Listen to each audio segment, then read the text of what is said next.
2 மணி நேரம் நான் ஊற வச்சு கழுவி எடுத்து வச்சுருக்கிறேன். ரேஷன் பச்சை அரிசி தான்.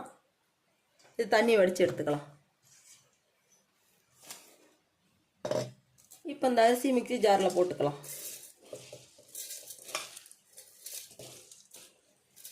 இதில் கெட்டியான தயிர் 2 ஸ்பூன் போட்டுக்கலாம்.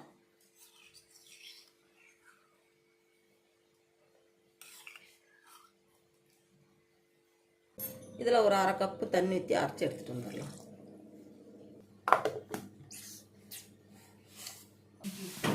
பாருங்கள், அரைச்சி எடுத்துகிட்டு வந்தாச்சு. நல்லா மையாக அரைஞ்சி போச்சு. இப்போ நம்ம பாத்திரத்தில் மாற்றிக்கலாம்.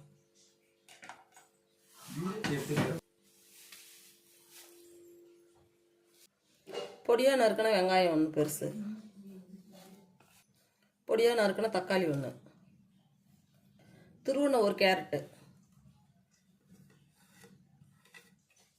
காரம் நாங்கள் கம்மியாக தான் சேர்த்துக்குவோம், அதனால் ஒரு பச்சை மிளகாய் கட் பண்ணி போட்டிருக்கிறேன். நீங்கள் வேணால் 2 கூட போட்டுக்கலாம். கொஞ்சம் கொத்தமல்லி பொடியாக நறுக்குனது.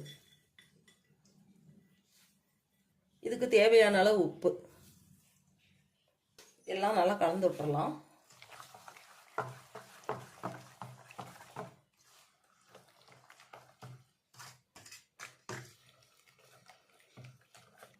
பாருங்கள், நம்ம தண்ணியாட்டமும் இல்லை, நம்ம கெட்டியாகவும் இல்லை, நம்ம இட்லி மாவு பதத்துக்கு தான் இருக்குது. இப்போ எல்லாம் கலந்தாச்சு. இப்போ நம்ம எண்ணெய் விட்டுக்கலாம்.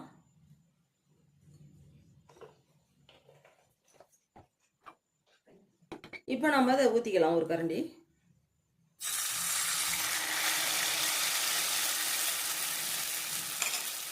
அடுப்பை வந்து சிம்மில் வச்சு தான் வேக வைக்கணும்.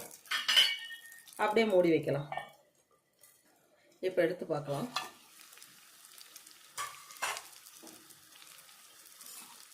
பாருங்கள், நல்லா வெந்து வந்துருச்சு.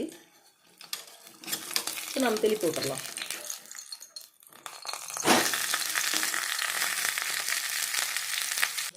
இப்போ பாருங்கள், எல்லாம் வெந்து வந்துருச்சு. இப்போ நம்ம ஒவ்வொன்றா இருக்கிறது இன்னும் மீதி மாவி ஊற்றி எடுத்துடலாம். இது எடுத்துடலாம்.